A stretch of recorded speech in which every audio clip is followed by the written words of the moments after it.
Bismillahirrahmanirrahim. Qala al-musannifu rahimahullah, nafa'ana bihi wa bi ulumihi wa bi asrarihi fid dharaini amin ya mujibas sa'ilin. Rabbi israh li sadri wa yassir li amri wahlul 'uqdatam min lisani yafqahu qawli. Rabbi zidni ilman warzuqni fahman bi rahmatika ya arhamar rahimin. Bismillahirrahmanirrahim. Tatimmatun utawi iki iku kesempurnan utawa penyempurna. Ya tayammamu sapa mutawaddi anil hadatsaini saking hadas loro li faktimain krana sepine banyu au khaufin utawa wedi mahzurin kang den kuwatirake ministi'amalihi saking gunakake banyu oleh tayamum biturabin kelawan lebu tahurin kang suci lahu kang iku tetep kaduwe turab gubarun utawi lebu buat orang yang memang pantangan air, biasanya itu orang yang sakit yang ada kejelasan atau keterangan dari dokter bahwa tidak boleh terkena air dulu. Lah, padahal dia harus sholat. Sholat itu harus wudhu. Dan wudhu harus menggunakan air. Sedangkan kena air nggak boleh. Dikhawatirkan. Nanti kalau terkena air, penyakitnya semakin parah. Iso-iso mati, ngono lho. Maka tayamumlah dengan memakai turab. Turab itu artinya lebu, debu yang suci. Yang mana turab itu berupa apa? Belduk. Apa belduk itu? Debu. Maksudnya turab berupa debu itu beda kalau seumpamanya kamu tayamum dengan menggunakan kerikil, batu, gamping, atau yang tercampur air, bukan gitu. Pokoknya debunya itu. Debu yang berterbangan, nanti nempel di tembok atau di kaca, atau di tempeh, itu bisa dibuat untuk tayamum. Tayamum itu beda dengan wudhu. Kalau wudhu, anggota yang wajib dibasuh, ya, kalau wudhu itu wajah, tangan, sebagian wajah, sebagian kepala, terus kuping nggak wajib, sunnah, terus kaki, ya. Lah kalau tayamum itu beda, tayamum itu cuma wajah dan tangan, itu saja. Itu caranya tayamum.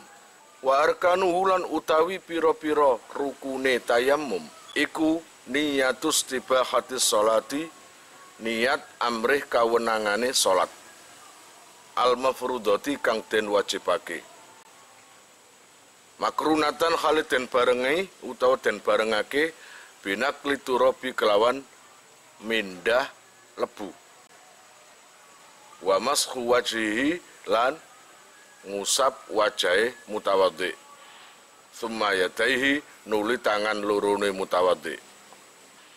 Masalah rukunnya tayamum harus niat. Niat yang dibarengi dengan mindah debu. Maksudnya apa? Katakanlah debu di meja ini. Ya. Kalimat mindah itu gimana?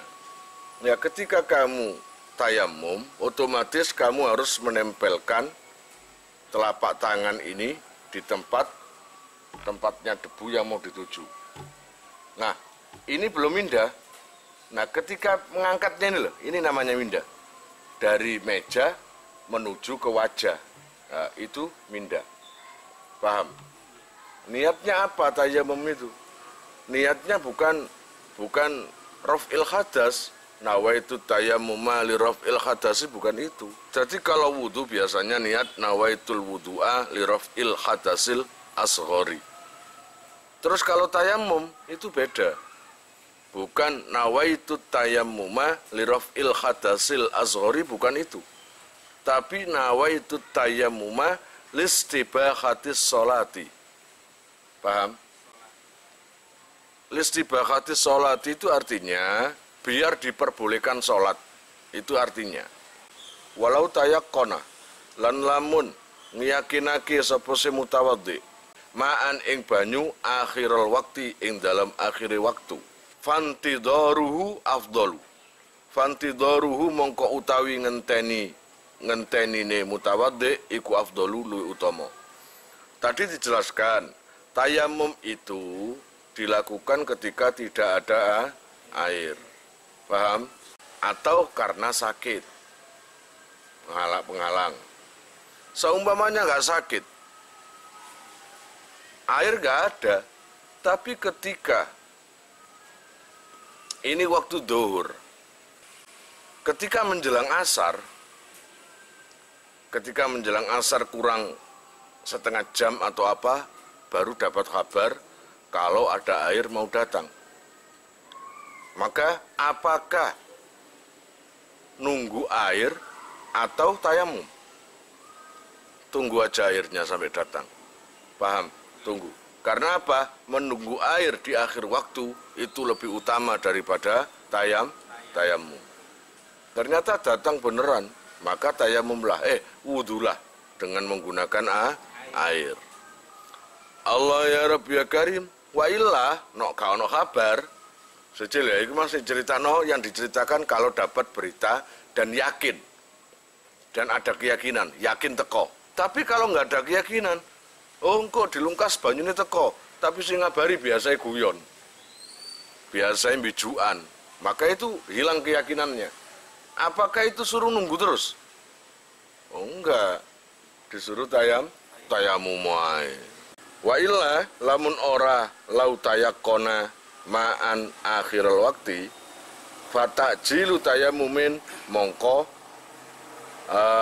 age-age tayamum nyepetno tayamum utawa ndang age-age tayamum. Ya tayamum ae. Yang ngabari atau yang memberitahu orang yang suka bohong belum tentu bisa dipercaya, ya toh? Lebih baik tayamum. Wa idzam tana'alan arikalane kacegah apa istimaluhu nggunakake banyu utawa mak fi udwin ing dalam anggota. Wajaba mongko wajib apa tayamumun tayamum wa ghuslu sahihin lan masuh sing waras wa mashu kulli satiri lan ngusap saben-saben tutup ad-dhari kang bahayai apa nazuhu Allah ya Rabbi ya Karim nyoplok ing satir. Ada kasus jika ada orang yang sudah divonis bahaya terkena air karena ada anggota badan yang biasa dibasuh waktu wudhu itu terluka, patah atau terluka, akhirnya diperban. Saya ulangi lagi, apabila orang itu ada perban di tubuhnya, maksudnya di tubuhnya adalah anggota badan yang wajib dibasuh pada waktu wudhu. Yang wajib dibasuh adalah kepala, tangan, kaki. Kebetulan ini di tangan seumpamane. Saya membuat contoh satu dulu. Katakanlah di sini ada perban. Ada perban yang mana dapat pesan dari dokter, jangan dilepas nanti, kalau dilepas bahaya. Karena ini untuk entah penopang tulang atau apapun, katakanlah tulangnya habis patah atau kena bacok tayo apa, gak iso nggak bisa kering, nanti jadinya semakin parah. Nggak usah dilepas. Sedangkan dia harus sholat dan wudhu itu harus. Maka caranya adalah anggota yang tidak ada perbannya itu harus dibasuh. Harus dibasuh. Katakanlah sini. Jadi wajah kan nggak kena tadi, nggak kena perban. Basuh aja seperti biasa. Lalu kebetulan sampailah ke tangan. maka tangan ini sebagian dibasuh. Jadi tangan ini basuh. Kan di sini tadi perbannya. Perbannya di sini. Tangan dibasuh, kemudian atasnya juga dibasuh. Tangan, ya, tangan. Nah, kebetulan pas perban, itu cukup tangan kamu masukkan ke air, terus kamu usap atasnya. Atasnya diusap. Kira-kira paham? Setelah itu selesai, tayamum. Ya, setelah itu selesai tayamum.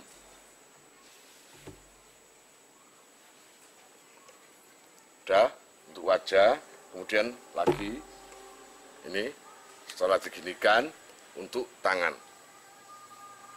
Ya, untuk tangan. Yes, ya pola untuk tangan. Terus gini. Pengusapannya kan begini kan. Jadi begini. Terus begini juga, ini untuk tangan sini. Udah tahu ya? Tayamum sampai selesai, cuma wajah dan tangan tok kan tayamum itu. Setelah tayamum selesai, tadi yang wudhunya terputus di tengah jalan itu dilanjutkan. Tadi kan habis basuh wajah, lalu tangan. Kebetulan yang ada perbannya cuma diusap gini aja. Baru tayamum. Nah, meneruskan wudhu. Setelah ini, setelah tangan, basuh apa sih wudhu itu? Sebagian kepala. Diteruskan. Begini atau begini. Kemudian kaki. Nggak usah diulangi lagi wudhunya, diteruskan aja. Paham kira-kira? Allah ya Rabbi ya Karim. Wala tartibalan ora ono urut-urut iku maujud bainahuma ing dalam antarane tayamum lan ghuslun. Tayamum dulu atau wudhu dulu, itu nggak masalah, terserah. Wala tartiba bainahuma li junubin kadune wa junub au udwaini utawa ing dalam anggota loro. Mongko wajib tayamum loro. Dah. Itu tadi saya membuat contoh satu anggota badan yang kena perban atau perbannya cuma satu. Sekarang saya contohkan yang 2 kali lukanya. Lukanya ada 2. Artinya ada perban 2. Katakanlah satu wajah, satu tangan. Yang wajah entah kon mari trek-trekan, ya, terus kene gopil, luka akhirnya kena perban. Gini, kena perban. Terus yang tangan juga sini kena perban. Maka wudhu saja. Tapi ya gitu, siram aja separuh. Terus nanti diratakan dengan tangan, jangan sampai terkena perban itu tadi. Paham maksudnya? Jangan sampai terkena perban. Dan setelah rata, ya, tayamum. Ya, setelah wajah itu rata, maksudnya rata itu basuhnya, bukan wudhunya yang selesai. Ini kan masih permulaan. Setelah wajah, maka tayamum. Ini ya. Terus gini lagi. Ini terus. Ini kan tadi nempel kedua ini ya.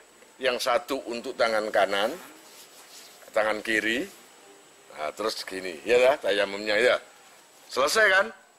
Terus Allah ya Rabbi ya Karim, teruskan wudhunya. Wajahnya kan sudah tadi. Dilanjutkan wudhunya untuk tangan, wudhu. Dengan menggunakan air itu untuk tangan. Dan bagian perban yang kedua itu juga seperti tadi. Untuk anggota yang enggak terkena perban, kasih air. Nanti diratakan. Setelah itu, setelah ini selesai, tayamum lagi. Paham? Tayamum lagi. Pertanyaannya, Yai, kalau sudah terkena air, lalu pakai debu, apa enggak lengket? Caranya, setelah tayamum, setelah wudhu, pakai handuk, digaringkan. Garingkan semua anggota tubuh, tangan-tangan digaringkan, baru tayamum. Biar apa? Biar debu itu tidak lengket di wajah. Nah, setelah itu, setelah membasuh tangan yang kena perban tadi yang kedua, perban yang kedua, tayamum lagi. Setelah tayamum, wajah dan tangan diteruskan wudhunya. Tadi kan tangan sudah, wajah sudah, tangan sudah. Lah setelah itu apa? Sebagian kepala. Setelah itu kaki. Ya sudah gitu. Wala yusolli lan ora salat sapa seman bihi kelawan tayamum illa fardhon wahidan. Angin salat fardu wahidan kang siji. Kalau tayamum hanya boleh dibuat satu solatan. Duhur, asar nggak boleh. Nanti tayamum lagi. Jadi satu tayamum hanya untuk satu sholat. Kalau habis duhur belum batal sampai asar, maka asar harus tayamum lagi. Walau nadharon, lan senajan sholat nazar, walaupun itu sholat nazar. Gitu. Wasohalan sah opo janaizu sholat jenazah. Ma'afardin sartani fardu. Jadi nggak apa-apa, kamu satu tayamuman dipakai untuk sholat duhur ditambah dengan sholat jenazah, itu nggak apa-apa. Kalian jika mau nomor HP kalian tak simpan di memori HP saya, SMS aja ke nomor saya dengan mengetik nama asal, itu aja. Nanti saya save. Lalu nanti akan terhubung ke WA saya. Insya Allah akan ada pemberitahuan perkembangan tentang NR atau ada video baru atau apa. Biasanya saya umumkan di status WhatsApp ya. Buat para donatur, saya sangat terima kasih. Insya Allah barokahnya, manfaatnya akan sampai pada kalian dan menjadi jariah nanti. Dan akan lestari terus sampai kalian meninggal itu nanti. Jangan khawatir, nama kalian tidak akan saya lupakan.